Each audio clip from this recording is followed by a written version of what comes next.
The enhanced humans moved with terrifying efficiency as they overwhelmed the remaining Zephyrian defenses. Commander Vexthul watched helplessly as Lisa Grant's forces captured Zorax and Nexara for what she called biological assessment. The enhanced humans needed to understand alien physiology before beginning the feeding process. Dr. Kiranal managed to escape into the deeper levels of the facility, where she discovered something the enhanced humans had not yet found: the original human colonies. Artificial intelligence system remained active in the moon's core, still following protocols established by Susan Walsh centuries ago. The AI identified itself as Haven and explained that it had been monitoring the facility since the evacuation. It had maintained the stasis systems and continued studying the alien artifact that had caused the enhancement crisis. The AI possessed detailed knowledge about both the enhanced humans and the alien technology that created them. Haven revealed that the artifact was not simply a device, but rather a fragment of an ancient species that had faced the same enhancement crisis millions of years ago. The alien civilization had created the artifact as a warning and a trap designed to contain any species that repeated their mistakes. The enhanced humans had been pursuing Kiranal through the lower levels, but stopped when they encountered the artifact chamber. The massive crystalline structure pulsed with energy that seemed to influence their behavior, making them more cautious and calculating than usual. Rick Stevens explained that the artifact had been calling to them since their awakening. It offered even greater enhancements that could make them truly immortal and infinitely adaptable. But accessing those improvements required specific biological keys that only the artifact's creators had possessed. Commander Vexthul realized that the enhanced humans' ignorance of the artifact's true nature might provide an opportunity for escape. He convinced Haven to help them access the facility's deeper systems, where they discovered additional stasis pods containing unenhanced humans. One of these pods held Dr. Nora Phillips, who had been the colony's leading expert on the artifact. She had opposed Project Lazarus from the beginning and had been placed in protective stasis when the enhanced humans began hunting normal colonists.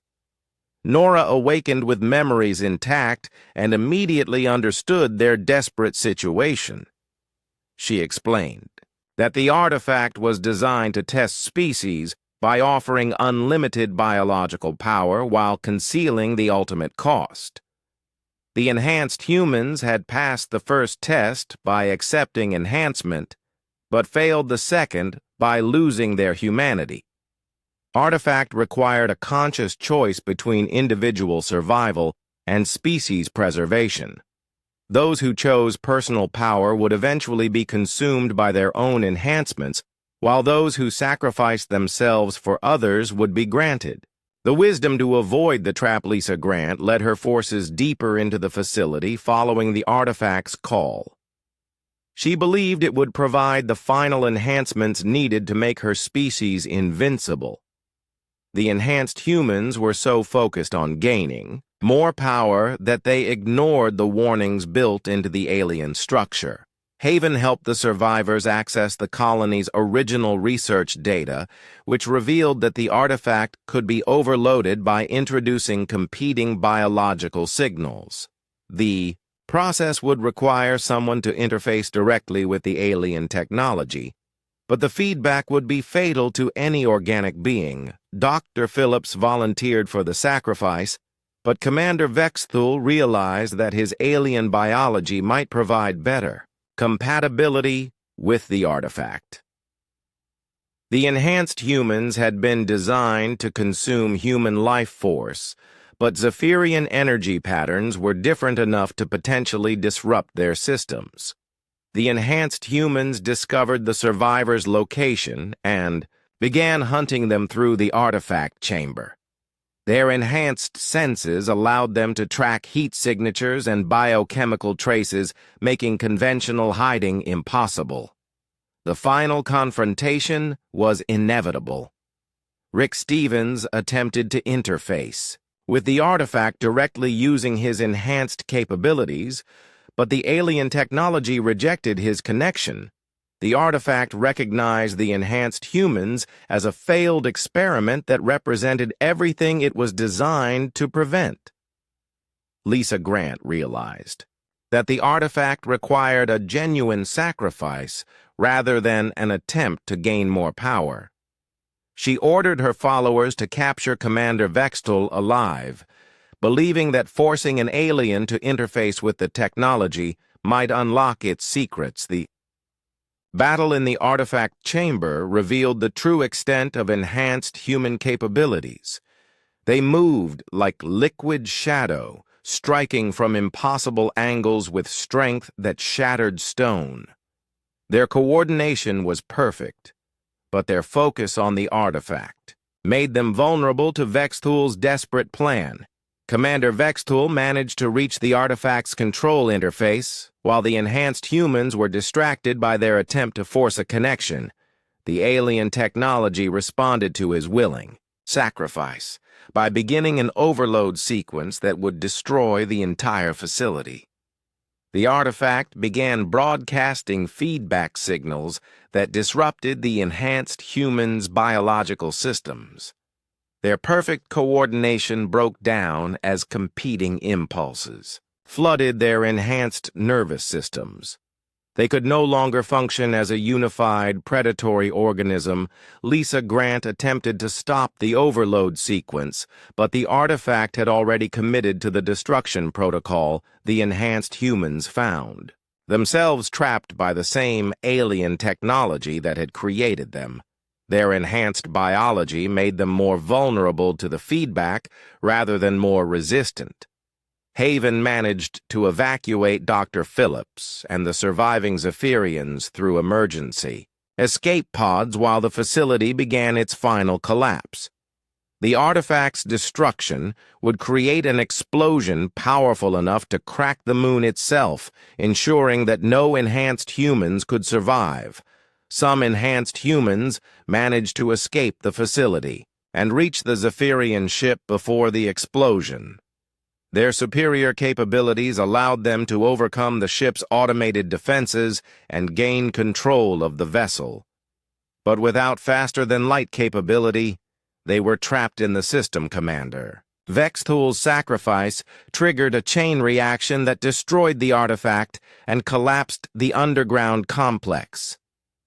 The explosion was visible from orbit as the moon's surface cracked and released the accumulated energy of millions of years. The enhanced humans remaining in the deeper levels were completely destroyed. The surviving enhanced humans in the captured ship found themselves stranded in deep space without the technical knowledge to operate Zephyrian faster-than-light systems. Their enhanced biology could sustain them indefinitely, but they could not escape the system or reach other civilizations. Dr. Phillips and the rescued Zephyrians reached a communication relay and transmitted a coded warning to the Zephyrian Council.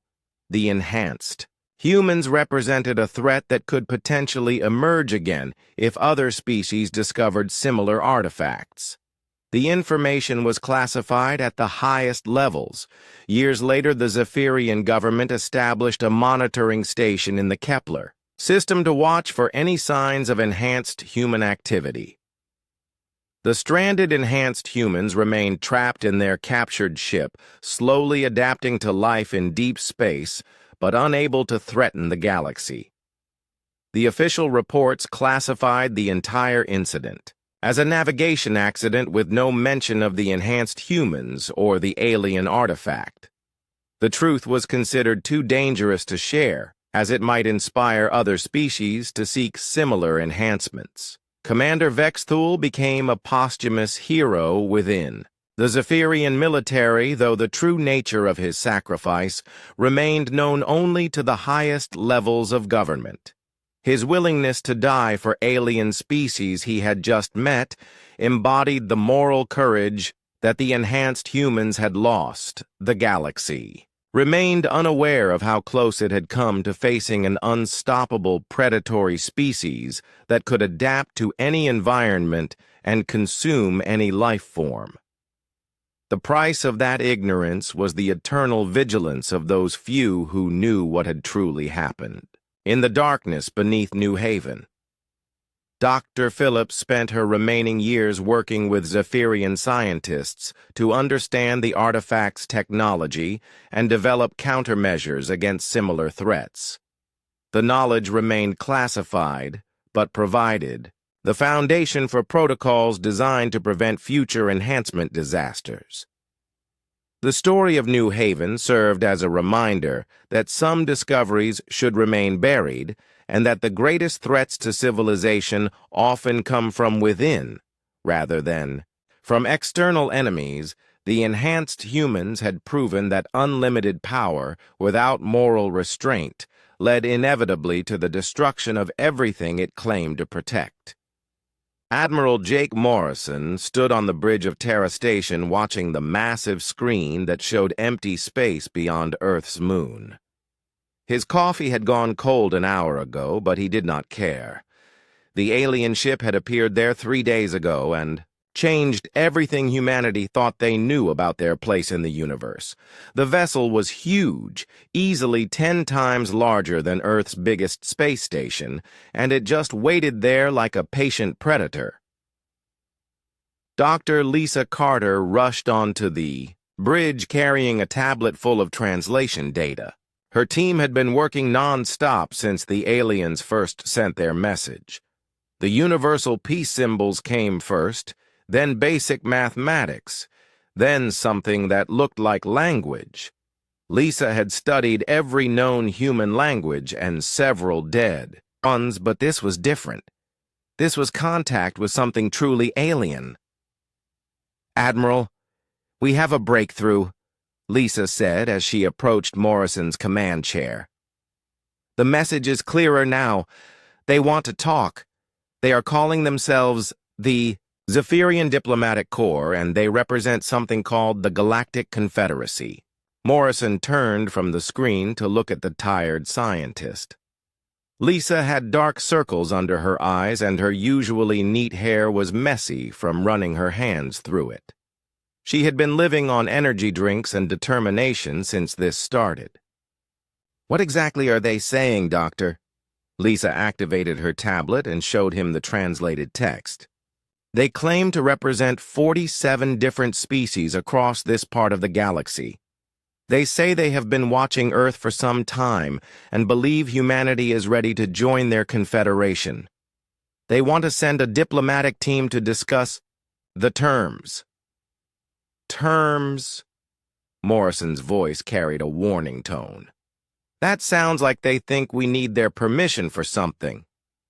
Before Lisa could respond, the communications officer, Lieutenant Amy Johnson, called out from her station. "Admiral, we are receiving another transmission from the alien vessel. This one is different. It has video." "Put it on the main screen," Morrison ordered. The empty space disappeared and was replaced by the image of what was clearly not human. The creature stood about 7 feet tall, with pale blue skin and large dark eyes. It wore what looked like formal robes in deep purple with silver symbols. When it spoke, the words came out in its own language, but subtitles appeared in perfect English at the bottom of the screen. "Greetings to the people of Earth," the alien said.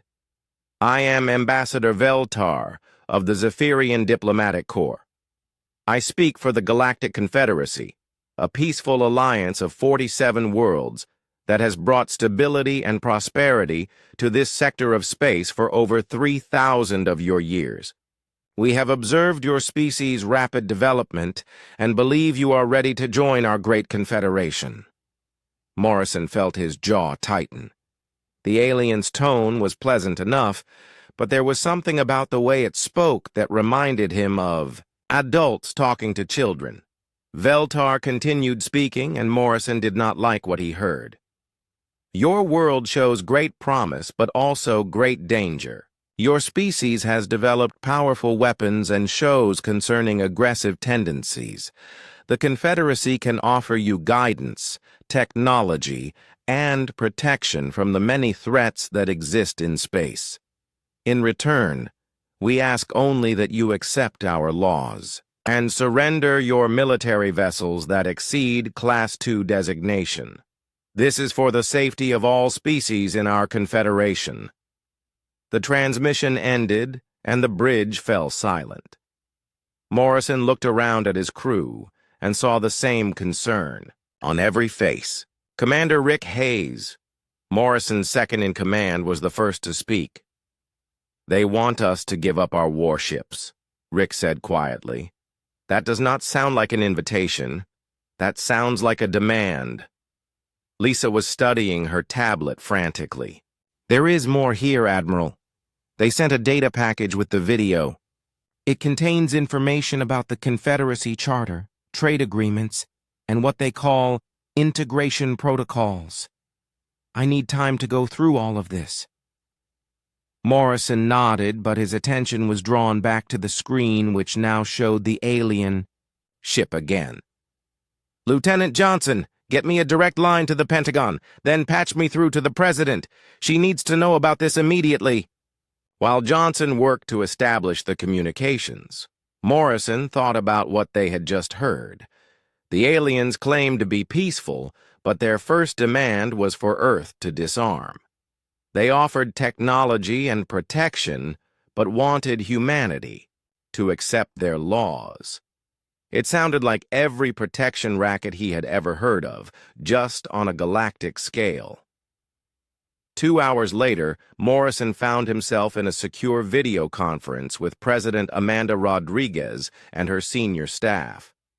Defense Secretary Paul Bennett looked as unhappy as Morrison felt, while Chief of Staff Maria Santos was taking notes on everything. "So, let me understand this correctly, Admiral," President Rodriguez said. "These aliens want us to join their Confederation, but only if we get rid of our best military assets and agree to follow their laws. What happens if we say no?" Morrison glanced at Lisa, who had been studying the alien data package. She looked up with worry in her eyes. "Madam President, there are references in their documentation to something called the Pacification Fleet. From what I can understand, it seems to be their military arm.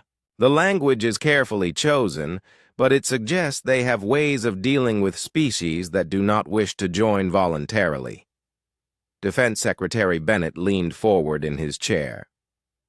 "What kind of ways, Doctor?" Lisa hesitated before answering. "The documents mention protective relocation and stability enforcement operations. It is not clear exactly what that means, but the implications are concerning." President Rodriguez was quiet for a long moment. Morrison could see her weighing their options, and none of them looked good. Finally, she spoke. "Admiral, I want you to respond to the aliens. Tell them we are honored by their invitation, and we need time to consider their generous offer. Be polite, but do not commit to anything."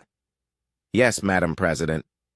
"Dr. Carter, I want your team to analyze every piece of data they sent us. Find out everything you can about this Confederacy and what joining really means. Secretary Bennett, I want our best military minds to start thinking about what we would be facing if these aliens are not as peaceful as they claim." After the conference ended, Morrison returned to watching the alien ship. It had not moved since arriving, but somehow it felt more threatening now. Lisa approached him with a fresh cup of coffee and a worried expression. "Admiral, there is something else in the data that bothers me," she said. "They claim to have been watching us for some time. How long do you think they have been out there studying us?" Morrison accepted the coffee and considered the question. "Long enough to learn our languages perfectly. Long enough to understand our technology. Long enough to know exactly what to offer and what to demand." He paused and looked at the alien ship again. The question is, what else do they know about us that we do not know about them? Far below on Earth, in secure facilities around the world, teams of scientists and military analysts began the most important work in human history. They had to understand what they were really being offered and what the true cost would be. The aliens had sent diplomats, but Morrison had a feeling that humanity's answer would need to be much stronger than words. Dr. Lisa Carter had not slept in 36 hours, but her mind was razor-sharp with caffeine and growing alarm. The data package from the Zephyrians contained thousands of pages of text in multiple alien languages, all now translated into English, by the most advanced computer systems on Earth. What she was reading made her stomach turn with each passing hour. Peter Walsh, her top linguist, sat across from her in the secure conference room buried deep beneath the Pentagon. His usually cheerful face was grim as he pointed to sections of text on his screen. "Look at this clause in the integration protocols, Lisa. Member species must submit all military research to Confederacy oversight committees for approval. Any weapon system that exceeds approved parameters must be dismantled immediately." Susan Brooks, their cultural analyst, looked up from her own stack of documents. "It gets worse, Peter. I found the enforcement mechanisms. Species that violate Confederacy law face economic sanctions first, then isolation from trade networks, and finally what they call corrective intervention. The language is clinical, but the meaning is clear." Lisa rubbed her tired eyes and reached for another energy drink. The Confederacy Charter was a masterpiece of bureaucratic control disguised as beneficial cooperation.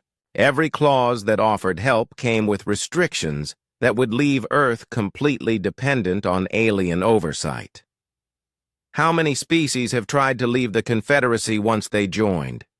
Peter searched through his files before finding the answer. According to their own records, 17 species have requested withdrawal from the Confederation over the past 1,000 years. None of those requests were approved. The reasons given are always the same. Departure would threaten galactic stability, and the requesting species clearly lacks the wisdom to make such decisions independently. Meanwhile, 3 levels above them, Captain Tony Miller was reviewing very different intelligence in a room that officially did not exist. The experimental battleship UES Titan had been equipped with the most advanced sensors Earth could build, and those sensors had been watching space very carefully for the past 5 years. What they had detected painted a disturbing picture. Lieutenant Amy Johnson, now assigned to intelligence analysis, brought up a series of images on the main display. "Captain, these are long-range scans we took of the outer system 6 months ago. Look at coordinates 77 Alpha. Miller studied the screen and saw what appeared to be empty space. "I do not see anything, Lieutenant." Amy adjusted the display to show different sensor readings. "That is exactly the point, sir. Our gravitational sensors detected something massive in that location, but visual and electromagnetic scans showed nothing. Something big was there, but it was invisible to most of our detection methods." "How big?" "Preliminary estimates suggest at least 50 objects, each roughly the size of our largest space stations. They were arranged in a perfect grid pattern and maintained position for exactly 47 hours before disappearing." Miller felt cold understanding wash over him. "They have been watching us for months at least. The diplomatic ship that appeared 3 days ago was not their first visit. It was just the first time they wanted us to see them." In another secure facility, General Kevin Stark was meeting with Dr. Elena Vasquez, the head of Project Blackbird. Elena had spent the last 2 years reverse engineering technology recovered from what the public believed were satellite crashes. The truth was more complicated and much more concerning. "General, We have managed to analyze 3 different pieces of alien technology over the past 18 months, Elena said as she activated a holographic display. The good news is that we have learned a great deal about their capabilities. The bad news is that what we learned should terrify everyone on this planet. Stark studied the floating images of strange devices with unfamiliar designs. Show me what you found, Doctor. Elena highlighted the first device. This appears to be a sensor probe. Its technology is at least 50 years ahead of our best systems, but more concerning is what it was designed to detect. It was specifically calibrated to monitor human electromagnetic signatures, chemical compositions, and genetic markers. Someone has been studying us very carefully. The second device looked like a metallic sphere covered in intricate patterns. This one is a communication relay. It was transmitting constantly until we managed to shut it down. The signals were being sent to a location approximately 40 light-years from Earth. We believe it was sending detailed reports about human technology, military capabilities, and population centers. Stark did not like where this was going. And the third device? Elena's expression grew even more serious. The third device is what we believe to be a weapon system component. It generates a field that can disrupt electronic systems from a distance of several hundred kilometers.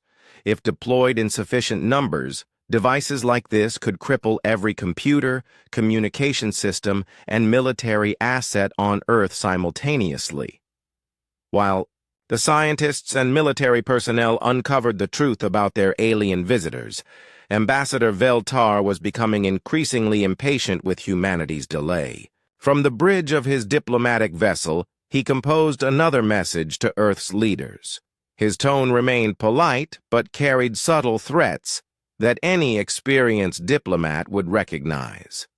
Respected leaders of Earth, Veltar's message began, the Galactic Confederacy appreciates your careful consideration of our generous offer. However, we must remind you that stability in this sector depends on prompt resolution of outstanding diplomatic matters. The longer primitive species remain outside proper governance, the greater the risk to all civilized worlds. The message continued with what sounded like helpful advice but felt more like warnings. We have observed that your species has developed weapons capable of significant destruction.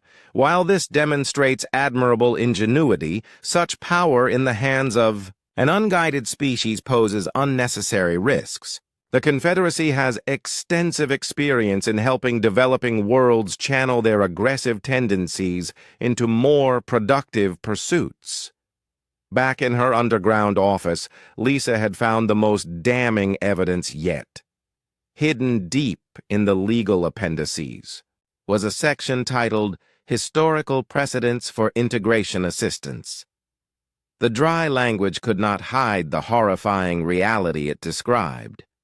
Peter, Susan, you need to see this, Lisa called to her colleagues. I found records of previous integrations. The Altarian Republic, the Kepler Federation, the Vegan Alliance, all species that initially refused to join the Confederacy. Peter, Reed over her shoulder and his face went pale. According to this, the Altarians were relocated to a mining world after their military refused to surrender. The Kepler Federation was subjected to a stability enforcement operation that resulted in the destruction of their main industrial centers. The Vegans were placed under protective supervision after their government was deemed unstable. Susan found more records that painted an even darker picture. Look at the population figures before and after integration. The Altarians went from 8 billion to 2 billion. The Kepler Federation dropped from 12 billion to 4 billion. Every species that resisted integration saw massive population decreases explained as voluntary relocation to more suitable worlds. Lisa felt sick as the full scope of the Confederacy's methods became clear. They were not diplomats offering partnership. They were conquerors who had perfected the art of making subjugation look like salvation. Every species that joined them willingly avoided the fate of those who resisted, but the end result was the same: complete loss of independence and self-determination.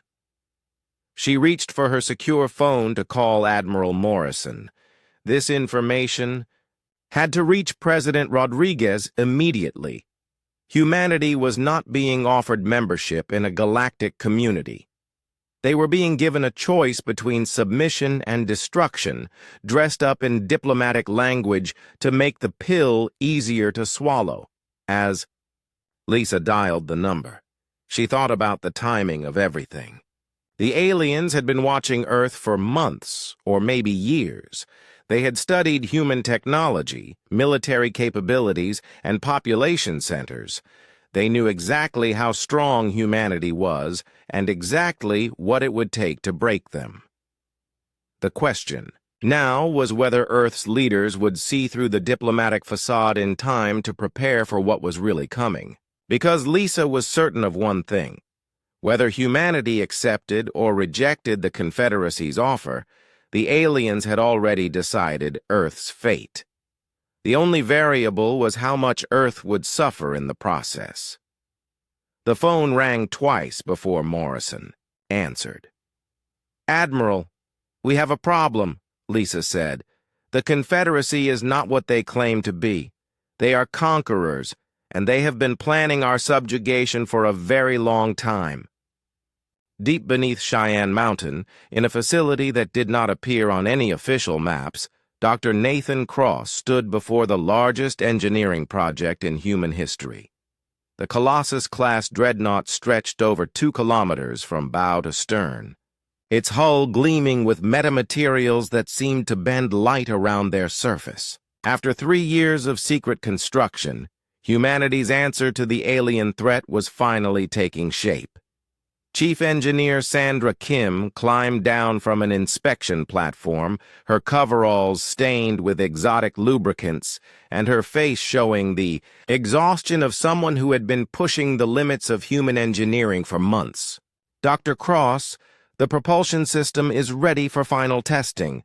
The fusion drives are operating at 96% efficiency, and the experimental faster-than-light engine has passed all safety protocols." Nathan nodded as he walked alongside. Sandra through the massive construction bay.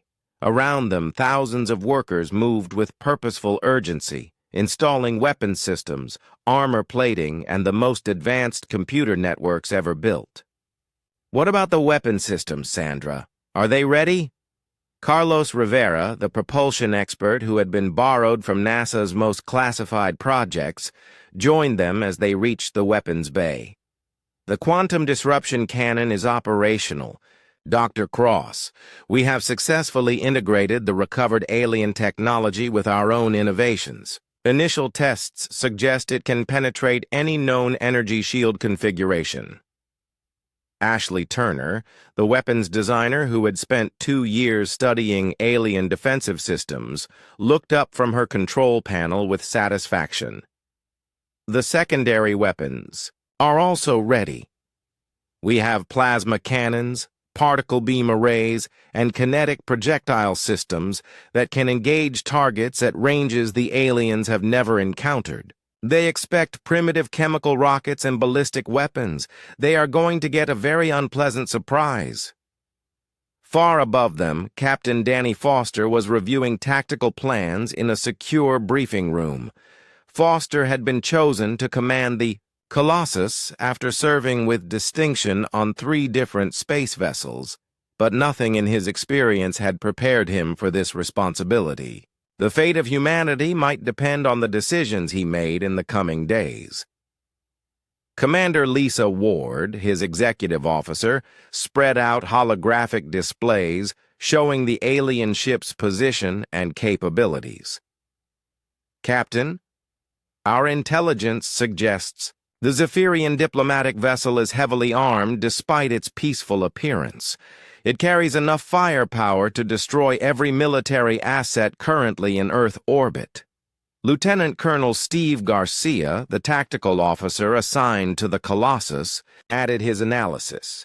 However, Captain, their weapons appear to be designed for intimidation rather than actual combat. They are used to dealing with species that surrender after a show of force. They may not be prepared for an enemy that fights back with equal or superior technology. While the Colossus received its final preparations, the diplomatic charade continued on the surface. Secretary of State Helen Murphy sat across from Ambassador Veltar in a carefully neutral meeting room at the United Nations building. The alien diplomat maintained his pleasant demeanor, but Murphy could see growing impatience in his large, dark eyes.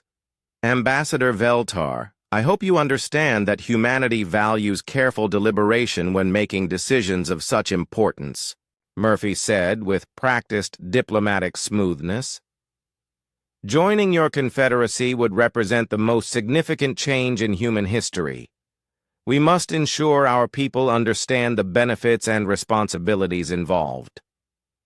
Veltar's response carried subtle menace beneath polite words. Secretary Murphy, the Galactic Confederacy has been patient with your species' deliberative process, but that patience is not unlimited. There are forces in space that do not share our commitment to peaceful integration. The longer Earth remains unprotected by Confederacy law, the greater the risk that less diplomatic entities might take an interest in your world. Murphy recognized the threat, but kept her expression neutral. What kind of entities are you referring to, Ambassador? Pirates, raiders, slavers. The galaxy contains many species that view unprotected worlds as opportunities rather than neighbors. The Confederacy's pacification fleet exists specifically to protect member worlds from such threats. However, we can only extend that protection to species that accept our governance. Unknown to Veltar, every word of his conversation was being monitored by Intelligence Officer Major Ryan Clark and his team. Clark worked closely with Field Operative Agent Tracy Mitchell to coordinate surveillance of alien activities throughout the solar system. What they had discovered painted a picture of methodical preparation for conquest. Agent Mitchell, show me the latest reconnaissance data, Clark said as they reviewed intelligence in a secure facility. Tracy activated a holographic display showing the outer solar system. Major, we have detected at least 12 additional alien vessels positioned beyond the orbit of Pluto.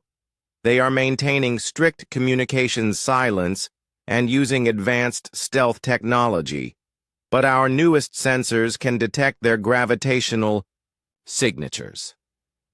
Clark studied the positions of the hidden ships with growing concern. They have us surrounded. This diplomatic vessel is not alone. It is the tip of a spear aimed at Earth's heart. Meanwhile, in a different part of the facility, Cyber Warfare Specialist Colonel Brandon Lee was coordinating the most ambitious hacking operation in human history. His team, led by brilliant hacker Samantha Davis, had been working to penetrate alien computer systems using modified versions of the recovered technology. Colonel Lee, we have successfully infiltrated their surveillance network, Samantha reported with excitement. The aliens have been monitoring our communications, tracking our military assets, and mapping our infrastructure for months. But the intrusion works both ways. We now have access to their tactical databases. Brandon leaned over her shoulder to study the alien data streaming across her screens. What are you seeing, Samantha? Their battle plans, Colonel. They expect total human surrender within 6 hours of beginning their protective intervention. They have identified targets for simultaneous strikes against our command centers, military bases, and communication networks. They plan to cripple Our ability to coordinate resistance before we even know we are under attack. How long before they initiate their attack? Samantha's fingers flew across her keyboard as she accessed deeper levels of the alien network. According to their operational timeline, they will begin the intervention in 72 hours if humanity does not accept integration terms by then. Back beneath Cheyenne Mountain, Dr. Cross was putting the Colossus through its final systems. Check. Every component had to work perfectly because there would be no second chances. Captain Foster joined him on the bridge as the massive ship's computers came online for the first time at full capacity. Dr. Cross, all systems show green across the board, Foster reported. The crew is ready, the weapons are charged, and the engines are prepared for immediate departure. How confident are you that this ship can do what we need it to do? Nathan looked around the bridge at the culmination of humanity's greatest engineering achievement. Every system incorporated lessons learned from studying alien technology, but improved with human innovation and creativity. Captain, the Colossus represents the absolute best of human engineering and determination. We have built a ship that should be impossible with our current technology level, and we have done it in secret while under alien surveillance. Sandra Kim joined them on the bridge to report on the final preparations. The metamaterial hull will make us extremely difficult to detect and nearly impossible to target with conventional weapons. The faster-than-light drive will give us mobility advantages the aliens do not expect. Most importantly, our weapons are specifically designed to counter every defensive system we have observed in alien technology. Foster nodded as he took his position in the captain's chair. The weight of command settled on his shoulders as he realized that the next few days would determine whether humanity remained free or became another subjugated species in the Confederacy's collection. 72 hours had seemed like a long time when the ultimatum was first delivered, but now it felt like mere moments. Soon, Ambassador Veltar would drop his diplomatic mask and reveal the true face of the Confederacy. When that happened, humanity would be ready with an answer that the aliens would never expect. The Colossus was more than a warship. It was a statement. Humanity would not go quietly into alien bondage. They would not accept subjugation disguised as protection. When threatened, humans did not negotiate or surrender. They built bigger weapons and fought harder than anyone thought possible. As the countdown to confrontation reached its final hours, Captain Foster prepared to show the galaxy exactly what happened when someone made the mistake of threatening Earth. The aliens had sent diplomats expecting submission, but they were about to discover that humanity's response came in the form of the most dangerous warship ever built. The 72-hour deadline expired at exactly 14:30, Greenwich Mean Time on a Tuesday that would be remembered as the day humanity announced itself to the galaxy. Ambassador Veltar dropped all pretense of diplomacy as his ship transmitted a single message to Earth. Your time for peaceful integration has ended. Prepare for protective intervention. Within minutes, space around Earth filled with alien warships as the Confederacy Pacification Fleet dropped their stealth systems and revealed their true numbers. Fleet Admiral Zekthul commanded over 200 vessels from his flagship, a massive dreadnought that dwarfed anything humanity had ever built. He had overseen 17 previous integration operations and expected this one to follow the same pattern: overwhelming display of force, followed by immediate surrender. Captain No. Danny Foster stood on the bridge of the Colossus as his ship emerged from its hidden construction bay in the asteroid belt. The massive human warship had been invisible to alien sensors, protected by metamaterial shielding and careful positioning behind mining operations that appeared routine. Now, as the ship's faster-than-light engines activated, Foster felt the weight of humanity's future pressing down on him. "Commander Ward, report on fleet status," Foster ordered as his executive officer coordinated with the reformed Earth Defense Fleet. Lisa. Ward's fingers flew across her control panels as she established communications with Admiral Morrison's orbital platforms and the other human vessels now moving to intercept the alien fleet. "Captain, Admiral Morrison reports all Earth defense. Forces are at battle stations. The alien fleet is beginning their traditional intimidation display." Lieutenant Colonel Steve Garcia, monitoring the tactical situation from his station, looked up with grim satisfaction. "Captain, they are following exactly the pattern our intelligence predicted. They are positioning their ships to demonstrate overwhelming firepower while transmitting surrender demands. They expect us to fold within the first hour." The first phase of the alien attack began with a devastating show of force designed to break human morale before any shots were fired in anger. 3 Confederacy cruisers opened fire on an uninhabited asteroid, reducing several kilometers of rock to glowing plasma in seconds. The message was clear. Resistance would result in similar destruction of Earth's cities. Admiral Morrison, commanding the defense from Terra Station, watched the alien demonstration with cold fury. His reformed fleet now carried weapons reverse-engineered from alien technology, but more importantly, they carried the desperate courage of a species fighting for its survival. "All ships, this is Morrison. Execute Battle Plan Alpha. Show them what happens when you threaten Earth."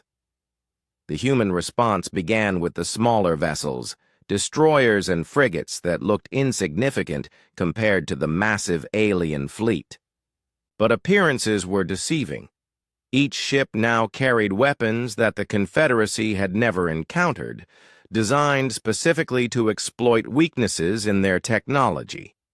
Foster watched the opening exchanges on his main screen as human ships engaged.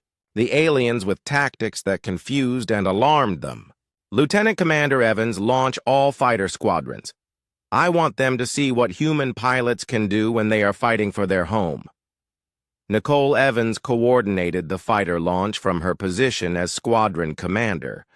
The small human craft erupted from the Colossus's launch bays like angry wasps, led by Major Alex Stone and Captain Michelle Roberts. These pilots had trained for years, specifically for this moment, studying alien tactics and developing counters that relied on human creativity and willingness to take extreme risks. Major Stone's voice crackled over the communications system as his squadron engaged the first wave of alien fighters. "All wings, remember your training. These aliens have never faced opponents who fight like humans. They expect defensive formations and predictable tactics. Give them chaos instead." The human fighters dove into the alien formations with reckless abandon, using maneuvers that defied conventional tactical wisdom. They flew through gaps in alien defenses that computer calculations said were too small, executed turns that should have been impossible, and coordinated attacks that relied on split-second timing and absolute trust between pilots. Captain Michelle Roberts destroyed 3 alien fighters in the first 2 minutes of combat using tactics that her computer warned were suicidal. "Stone, these aliens fly like they are following a manual. They do not adapt when we do something unexpected. Keep them guessing, and they cannot respond effectively." On the bridge of his flagship, Fleet Admiral Zek Thul watched the battle reports with growing confusion and alarm. The human fighters were achieving impossible kill ratios against his squadrons, and the larger human vessels were inflicting damage that their primitive technology should not have been capable of producing. "Navigation officer, bring us closer to the primary human fleet." Zekthul ordered. "We will end this resistance with a demonstration they cannot ignore." But as the Confederacy flagship moved into optimal firing position, Captain Foster made his move. The Colossus had remained hidden during the opening phases of the battle, allowing the aliens to focus on the smaller human vessels. Now, as the enemy flagship exposed itself, Foster prepared to reveal humanity's ultimate answer to alien aggression.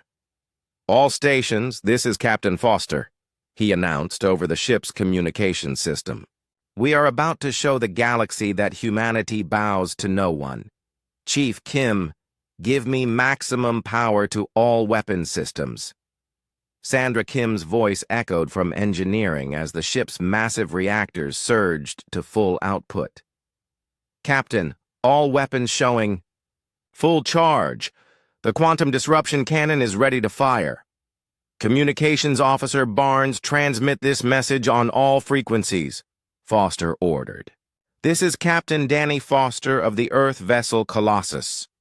Any alien ship that fires on Earth or its colonies will be destroyed. You came here expecting sheep, but you found wolves instead." Lieutenant Rachel Barnes broadcast Foster's declaration across space as the Colossus dropped its stealth systems and revealed itself to the alien fleet. The massive human warship appeared on their sensors like a nightmare-given form. Larger than anything they had expected, armed with weapons that defied their understanding of human technology, and moving with impossible speed and precision. Fleet. Admiral Zekthul stared at the human dreadnought in shock. His intelligence reports had indicated that Earth possessed no vessels larger than small patrol craft, certainly nothing that could threaten a Confederacy fleet. "Weapons officer, target that ship immediately. Destroy it before it can interfere with the integration operation." The Confederacy flagship opened fire with its primary weapons, energy beams capable of melting through the heaviest armor known to galactic science. The beams struck the Colossus directly and should have reduced it to expanding plasma, but the human ship's metamaterial hull absorbed and redirected the energy harmlessly into space. "Their weapons are ineffective against our armor."